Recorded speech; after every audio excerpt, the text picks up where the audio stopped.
Hey there, crypto enthusiasts. Welcome back to our channel, where we break down the latest in blockchain and digital assets.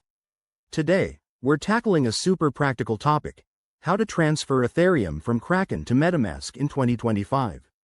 If you're looking to move your ETH to a decentralized wallet for more control, you're in the right place. This process is straightforward, but always double-check for any updates in the crypto world. Let's dive in. First things first, make sure you have accounts set up on both Kraken and MetaMask. If you don't, download the MetaMask extension or app and create a wallet. It's free and secure. Once you're logged into Kraken, head over to the Withdraw section. This is usually found in your account dashboard, so navigate there carefully. Next, select Ethereum as the asset you want to withdraw. Kraken might ask you to verify your identity or enable two-factor authentication for security. Always a good idea in 2025's evolving crypto landscape. Now, open your MetaMask wallet and switch to the Ethereum mainnet if it's not already selected. Copy your MetaMask wallet address by clicking the copy icon. Double-check this to avoid any mishaps.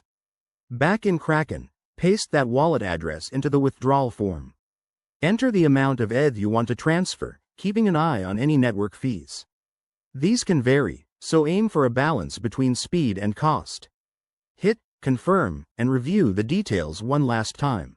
Kraken will process the withdrawal, which might take a few minutes to an hour, depending on network congestion. Once it's done, hop back to MetaMask and refresh your wallet. You should see your ETH arrive. Remember, crypto transfers are irreversible, so always verify addresses and amounts. If you run into issues, check Kraken's support or community forums.